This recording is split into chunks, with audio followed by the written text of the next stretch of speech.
The hospital room smelled like antiseptic and cold metal. When she saw him standing in the doorway, holding flowers he had no right to bring, her hands trembled against the thin blanket. His eyes were full of words he was too late to say. In that moment, everything she had lost pressed down on her chest at once. If stories about human connection, regret, and unexpected kindness move you the way they move us, take a second to subscribe to Kindness Tales, like this video if it touches your heart, and share your thoughts in the comments. Your voice and your experiences matter here. She hadn't always been lying in hospital rooms, staring at white ceilings and wondering how life had split in two so quickly. Not long before that day, her world had been ordinary and full. She lived in a quiet American suburb with tree-lined streets and neighbors who waved from their driveways. Her mornings started with coffee by the window, watching sunlight spill across the lawn. She worked at a local marketing firm, loved by co-workers for her calm presence and her habit of remembering birthdays. And she was married to a man she believed was her forever. He was ambitious, sharp, always thinking 2 steps ahead. He talked about success the way some people talked about destiny. Early in their marriage, that fire excited her. She believed in him, supported long hours, late dinners, and constant phone calls. She told herself that building a life together sometimes meant sacrifice. When she found out she was pregnant, she cried alone in the bathroom, hands over her mouth, heart pounding with joy and fear. That evening, she set the table carefully and waited for him to come home. When she told him, his smile looked real, but something in his eyes flickered. He hugged her, said they'd figure it out, said it was big news. She chose to believe that meant happiness. As weeks passed, she noticed small changes. He guarded his phone. He took work trips that didn't line up. He seemed distant, distracted, impatient in ways he never had been before. When she asked if everything was okay, he brushed it off, telling her she was hormonal, stressed, imagining things. She tried to trust him, even as her intuition whispered that something was wrong. The miscarriage happened on a rainy Tuesday. She was alone at home when the pain started, sharp and sudden, followed by a panic she couldn't control. At the hospital, she stared at the wall while a nurse spoke gently and moved efficiently. The doctor's words felt unreal, like they were meant for someone else. By the time her husband arrived, the worst had already happened. He stood beside her bed, quiet, tense, offering comfort that felt rehearsed. She searched his face for shared grief, for the devastation she felt tearing through her. Instead, she saw relief he didn't realize he was showing. That was the moment something inside her broke. In the days that followed, she learned the truth without him ever confessing it. A message popped up on his tablet while it was charging on the kitchen counter. She hadn't meant to look, but the screen lit up with a name she didn't recognize and words that made her chest tighten. There was affection, familiarity, plans, proof of another woman who had been part of his life while she carried their child. When she confronted him, he didn't deny it. He didn't beg. He sat across from her at the dining table, hands clasped, and said he was confused. He said the other woman understood him, challenged him, fit into the future he envisioned.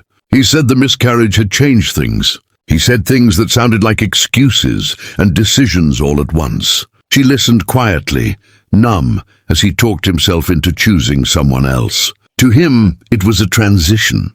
To her, it was an ending layered on top of another ending she hadn't had time to grieve.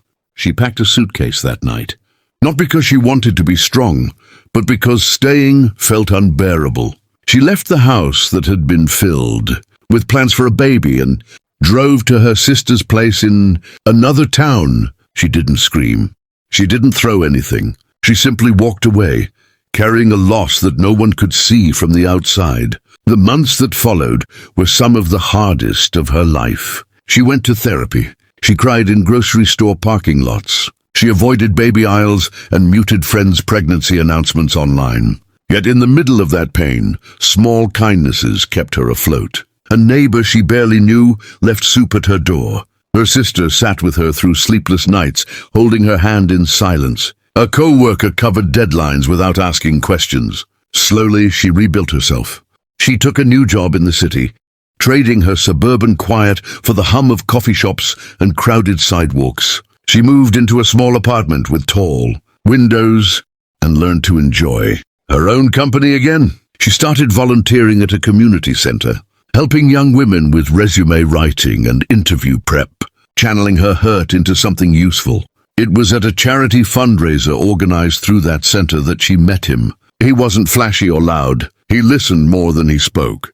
When they talked, he looked at her like her words mattered. He ran a growing tech company, but he never led with that. He asked about her interests, her work, her healing. When she mentioned her miscarriage, expecting awkwardness, he simply nodded and said he was sorry and waited. Their relationship unfolded gently. There were no grand promises, just consistency. He showed up when he said he would. He remembered details. He respected her boundaries. Over time, she felt something she hadn't felt in years: safety. They married 2 years later in a small ceremony surrounded by people who had supported her through the darkest chapters. She wore a simple dress and smiled without forcing it. When she looked at her husband, she saw a partner who chose her every day without hesitation. Meanwhile, her ex-husband's life had not turned out the way he imagined. The relationship he chose burned hot and fast, then collapsed under the weight of expectations and betrayal. His career stalled. Friends drifted away. The house that once felt full echoed with his own decisions. Regret crept in quietly, settling into corners he couldn't ignore. He heard through mutual acquaintances that his former wife had remarried, that she seemed happy, that she was thriving. The news hit him harder than he expected. For the first time, he allowed himself to fully feel what he had lost. Not just a marriage, but a woman who had believed in him, stood by him and carried his child. The day he showed up at the hospital with flowers was not planned. He had heard she was volunteering there now, supporting women after pregnancy loss. He saw her name on a donor board and felt a pull he couldn't explain. When he learned she was visiting a patient that day, he waited, unsure what he would even say. Seeing her again, strong and composed, married to someone else, forced him to face himself. He apologized finally without defending his choices. He admitted his regret. He didn't ask for forgiveness. He simply acknowledged the pain he caused. She listened, the same calm she had learned through years of healing steadying her breath. She didn't offer comfort. She didn't reopen wounds. She accepted his words and wished him well. That too was a form of kindness. Not for him, but for herself. As she walked back down the hospital hallway, she stopped by a young woman's room. Someone newly grieving, someone who looked lost. She sat beside her and shared a quiet moment. She didn't promise everything would be okay. She just stayed. Years later, she often reflects on how her life unfolded, how loss redirected her toward deeper compassion, how being left led her to a love rooted in respect, how kindness showed up when she needed it most, sometimes from strangers, sometimes from herself. Her story reminds us that people may choose paths that hurt us deeply, but those choices don't define our worth or our future. Healing is rarely loud or dramatic. It's built from small, steady acts of care. A hand held, a meal delivered, a listening ear. If there's one thing her journey teaches, it's that kindness doesn't erase pain, but it transforms it. It turns endings into beginnings and regret into lessons. Wherever you are today, whatever you're carrying, remember that your story is still unfolding. And sometimes, the greatest kindness you can offer is believing that something beautiful can still grow from what was broken. Share your own stories of kindness below. You never know who might need to hear them.